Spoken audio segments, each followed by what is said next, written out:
As armas da nossa milícia. Cartas de Assuero. Nelas, o rei concedia aos judeus que havia em cada cidade que se reunissem e se dispusessem para defenderem as suas vidas e para destruírem, matarem e assolarem a todas as forças do povo e província que com eles apertassem, crianças e mulheres, e que se saqueassem os seus despojos. É bíblico defender com armas de guerra a integridade da soberania de seu povo e do indivíduo diante da justiça de Deus. Eles obedeceram à autoridade como ordenação de Deus. E para os judeus houve luz e alegria e gozo e honra.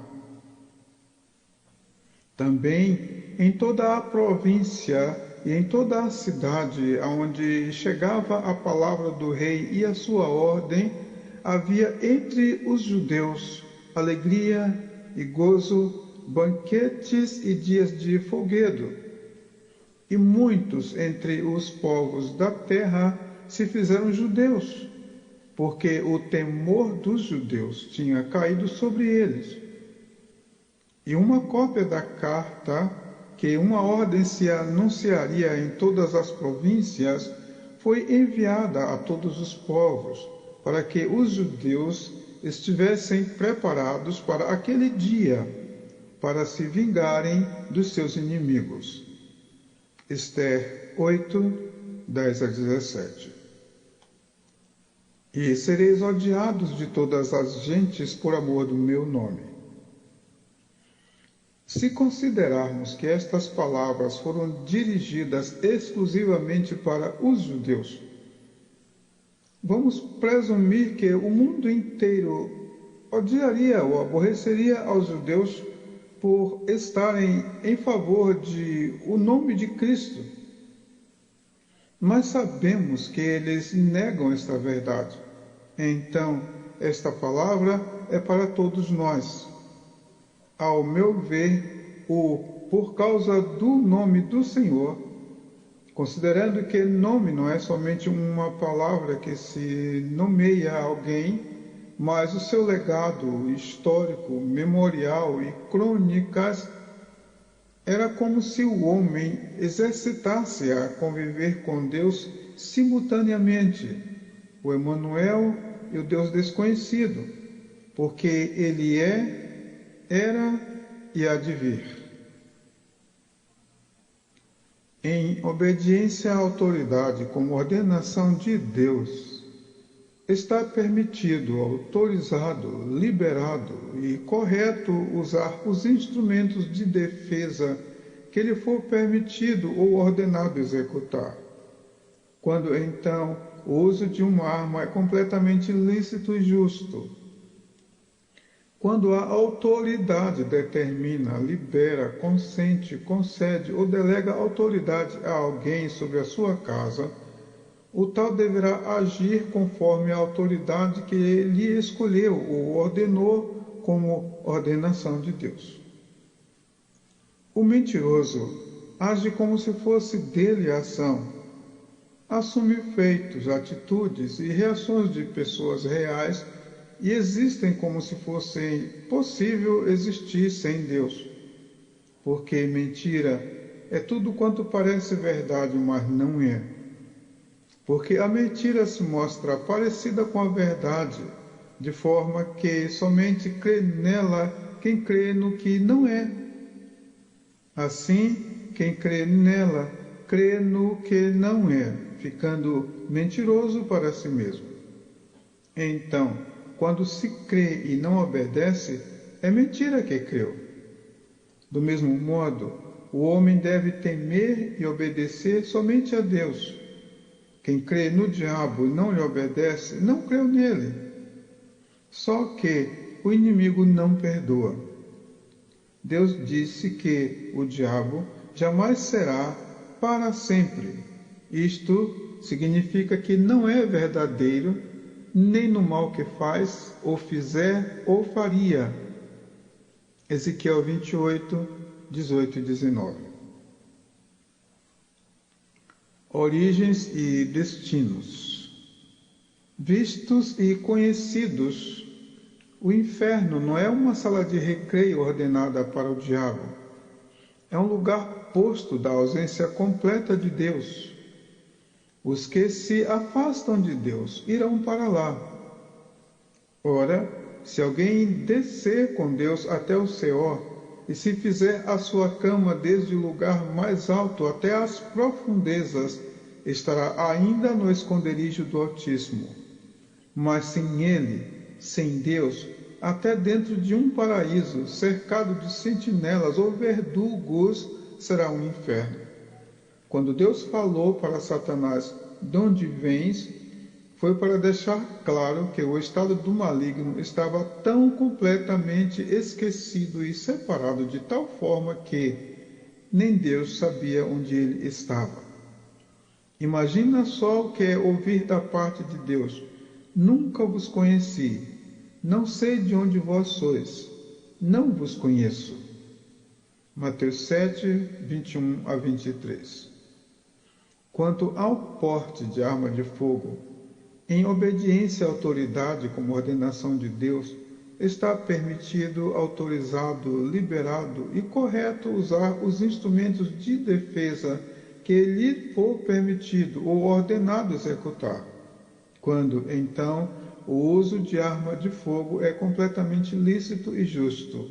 Quando a autoridade determina, libera, consente, concede ou delega autoridade a alguém sobre a sua casa. O tal deverá agir conforme a autoridade lhe concedeu ou ordenou, como ordenação de Deus. A missão. O que se diria a um soldado realmente disposto a executar a ordem do seu senhor e general? O que se diria ao que recebeu de Deus tão grande responsabilidade? O que se diria ao soldado que leva consigo a interação sobre a sua missão dentro de um envelope lacrado, secreto, somente podendo tomar conhecimento real sobre ela no momento cruciante de executá-la? E o soldado que sai sob ordens sem saber o destino, confiando que no momento exato lhe será ministrado o que haverá de dizer ou fazer? Estas situações não são apenas espirituais e não são exclusivamente de militares. Toda alma esteja sujeita às autoridades, porque quem está sujeito às autoridades está sujeito à ordenação de Deus. Está escrito que se do madeiro verde fizeram isto e aquilo, nos mesmos termos, o que acrescentadamente se faria ao madeiro seco? Sabemos que o madeiro verde, chamado Jesus Cristo, o Filho do Deus vivo, cumpriu bem a sua missão, apesar da cruz, da perseguição, da incredulidade humana, da morte e do inferno. Contudo, obras maiores e sofrimentos maiores aguardam aos seus soldados, uma vez que a fragilidade do madeiro seco é manifesta e visível. Somos o madeiro seco, cada um de nós, mas não podemos desanimar nem temer. Somos cercados por muralhas de fogo, fogo celestial, poderoso e divino. Isaías 43, 1 e 2, Hebreus 11, 8, Atos 1, 1 a 8. É missão do soldado de Cristo pregar a palavra a tempo e fora de tempo, ensinar, redarguir, corrigir em justiça, sabendo que seu trabalho não é vão no Senhor. Para o homem é poder pregar a tempo, conforme o que for regido pelos seus tempos sociais ou religiosos. Mas o fora de tempo para o homem, vezes inconcebível, pode ser exatamente o tempo de Deus.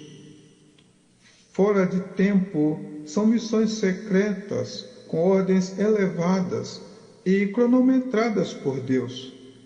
São missões ultra-secretas que somente os que nasceram do Espírito e os que vivem em Espírito têm sensibilidade para lê-las. João 3, 5 a 8.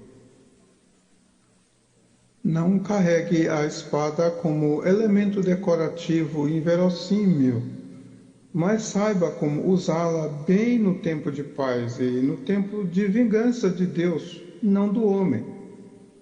Não porte nem carregue uma arma de balde. Deus precisa executar sua justiça e fazer colher a qualquer que plantar o mal na totalidade de seus frutos e abrangência de seu cultivo. Juízo de Deus e vingança de Deus que nos foi facultado como o privilégio de participar e que podemos legitimamente guerrear, arrancar as almas do poder de Satanás e reconduzi-las das trevas para a luz inacessível de Cristo Jesus.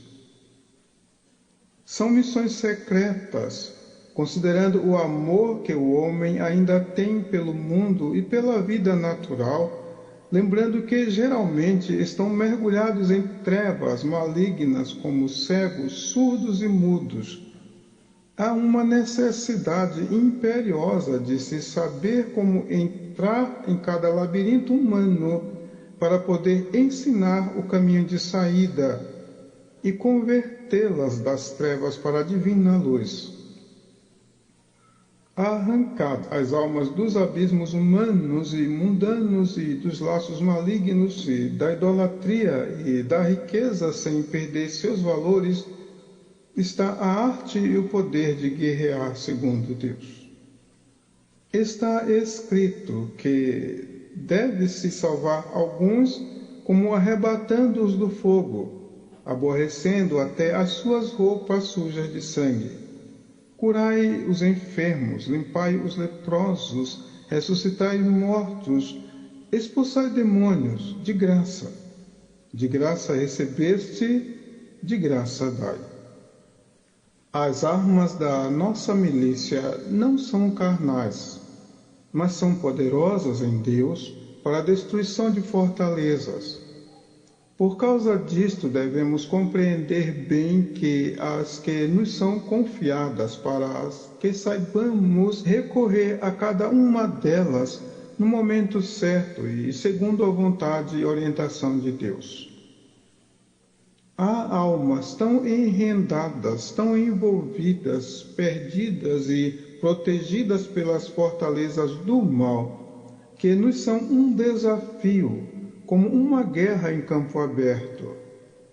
É sempre e quando somente Deus pode nos orientar, operar no querer e no efetuar, para que somente se faça a sua vontade. Devemos lembrar que há Deus para todo o propósito debaixo dos céus, e Deus para cada tempo humano, participando ou contemplando os maus e os bons. Provérbios 26, 4 e 5. Por mais paradoxal que pareça, a paz é o nosso primeiro e mais celeste mandamento e instrumento de guerra. O nosso guerreiro, o nosso general, ele mesmo nos mandou usar como primeira ação de guerra apregoar a paz. Não precisamos recordar que a paz é a única arma que vence uma guerra e sobrepuja simultaneamente a 2 ou mais exércitos inimigos. Não acreditar nesta arma logo, não lembrar dela antecipadamente, não utilizá-la inicialmente como a devida crença e honra, é começar a perder. Estabelecer ou negociar a paz é a primeira e mais honrosa de todas as batalhas de uma guerra. Fazer as contas antes. Mateus 10, 34. Pode parecer infantilidade teológica dizer-se que a nossa primeira e última arma de guerra é a paz. Quando o Senhor dos Exércitos enviava a Israel para uma guerra, ordenava que primeiramente seus embaixadores anunciassem a paz e negociassem condições de paz. Caso vissem inviável começarem a guerra campal, pedissem condição de paz. Poucos se lembram desta verdade. Apregoar primeiramente a paz. O nosso Senhor Jesus Cristo ordenou a seus discípulos que, ao entrarem numa cidade ou casa, saudassem-na primeiramente com a paz, e garantiu: se houver algum filho de paz, repousará sobre ele a paz. Isto porque dentro da vontade de Deus, a paz e a guerra têm o mesmo fim: glorificar o seu nome. O nosso Senhor Jesus Cristo, falando bem da guerra virtuosa, não daninha, disse que não veio para estabelecer a paz, e sim a guerra. Enaltecendo a verdadeira paz, disse acerca dela: eis que vos dou a paz, a minha paz vos dou, não vos-la dou como o mundo a dá. Não se turbe o vosso coração, nem vos atemorize.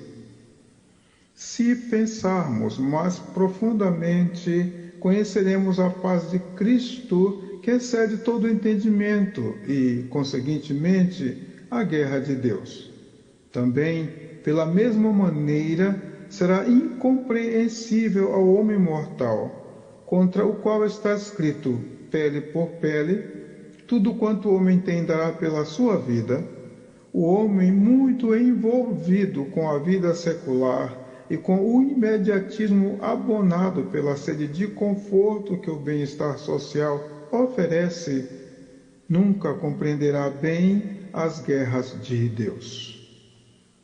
João 3, 5 a 8, Provérbios 26, 4 e 5, Mateus 10, 34, Jó 14, 27. Vence o mal com o bem. Deus resiste aos soberbos, dá, porém, graça aos humildes. Sujeitai-vos, pois, a Deus. Resisti ao diabo, e ele fugirá de vós. Chegai-vos a Deus, e ele se chegará a vós. Se padecerdes por amor da justiça, sois bem-aventurados. Melhor é que padeçais fazendo o bem, se a vontade de Deus assim o quer, do que fazendo o mal. Porque também Cristo padeceu uma vez pelos pecados, o justo pelos injustos, para levar-nos a Deus, mortificado, na verdade, na carne, mas vivificado no Espírito. Fomos convidados a não somente crer nele, mas a padecer com ele, porque a vós vos foi concedido em relação a Cristo não somente crer nele, como também a padecer por ele. Mas alegrai-vos no fato de serdes participantes dos sofrimentos de Cristo, para que também, na revelação da sua glória, vos regozijeis e alegreis. Sois participantes dos sofrimentos de Cristo. Bem-aventurados sois, porque sobre vós repousa o Espírito da glória de Deus. Sede, pois, pacientes até a vinda do Senhor. Eis que o lavrador espera o precioso fruto da terra, aguardando-o com paciência até que receba a chuva temporã e a será o dia. Sede vós também pacientes, fortalecei os vossos corações, porque já a vinda do Senhor está próxima. As armas da nossa milícia.